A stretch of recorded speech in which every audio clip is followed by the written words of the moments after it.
Hey everybody, I'm Bradley and this is the Carter Wilson Workshop. In this video I'm going to show you how I made this leather card wallet. It's the first time I've ever worked with leather, and overall I've been really happy with it. It was actually a month and a half ago that I made this wallet. I just hadn't had time to put the video together. And overall I really love using it, and I use it every single day and I have no regrets. Someday I hope to get better at leather work, but for now I'm really happy with how this came out, and feel free to check it out.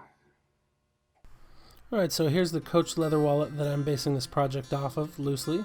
I've had it for about 7 or 8 years and I really love it, but it's starting to wear out. And the white paper there is actually the imprint of my credit card numbers, which is why I've covered them up. Anyway, so I'm just going to use this as a sample because I really like the form factor of it. And I just put it on my sheet of leather there, and I'm going to cut it out with a rotary cutter. One tip here is to use a metal ruler if you have one. I didn't have one handy when I made this. But I really should have. It would have helped out quite a lot. My cuts weren't perfectly straight, so I did end up having to go back and finesse them a little bit later on as I moved through the project. I'm just using a rotary cutter and a self-healing mat here, and it actually worked a lot better than I thought it would, so that was very nice. Just cutting up all the different pieces, the pockets and the front and everything. Then I sandwich it all together and see how it looks. And then here I am actually thinning down the front pocket. I'm using this tool called a skiver, I'm not quite sure, pardon my pronunciation errors there. Anyways, you just use this to thin down the leather. I don't know that it's meant to thin full sheets like this, but that's what I had, so that's what I used. Functions much like a wood plane.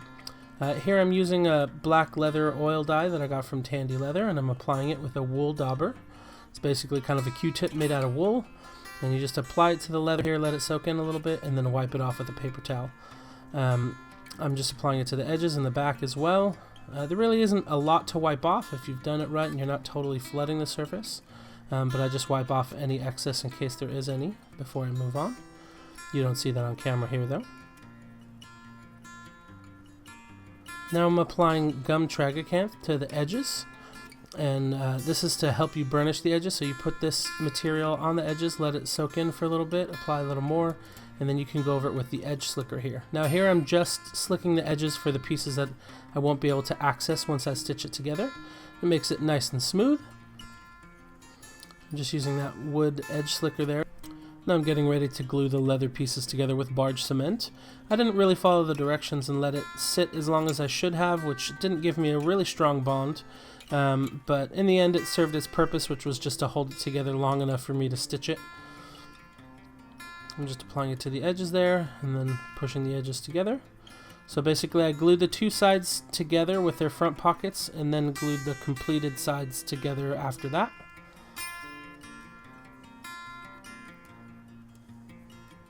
Alright, so now I'm getting ready to stitch. So I have a piece of scrap leather underneath, and I have this stitching chisel, it's called, which has a few prongs. You can get them with different prongs there.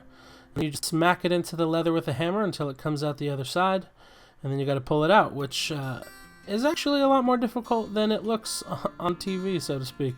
You know, I've watched a few different leather working projects, and it looks like they just smack it in and pull that out. But I actually had a little bit of trouble getting it out, especially where there was the 4 layers of leather together. And so now I'm actually just going to stitch this together. I have 2 needles and I'm double stitching it, so that means you have the thread on both sides. And I'm just using a waxed cotton thread that I got from Tandy Leather. And you just go along and stitch there. Now they make a tool to hold the leather pieces together while you're stitching. I think it's called a stitching pony or something like that. I don't have one, and I don't know if I'm going to do enough leather work to justify buying one. I might build one someday. But here I'm actually just using the leather scissors to hold the piece up as I'm stitching. Now here I'm just cutting the leather pieces flush because they weren't perfectly flush. Just using a razor knife for that, and then I'll go back and clean it up with dye to make sure it all matches again.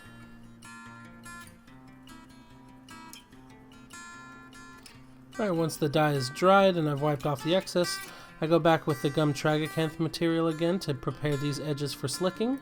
So I just apply it, let it soak in, apply a little more, and then start slicking with this edge slicker. See, it has different grooves for different sizes of edges, which is really nice. And the one thing I found, instead of rubbing back and forth really quickly, I found that it was better to take long, deliberate strokes across it. Now I'm getting ready to apply a leather conditioner called Carnauba Cream.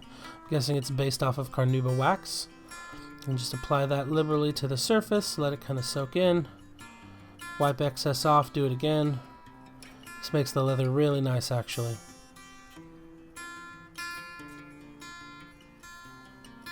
One note here is I don't apply it to the rough surfaces on the inside.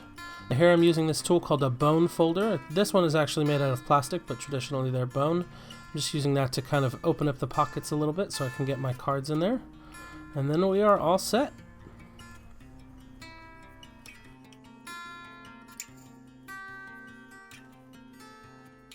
I hope you liked the video, and don't forget to rate, comment, and subscribe. You can also check me out on Instagram and Facebook if you want, and check out my website if you want a more detailed article.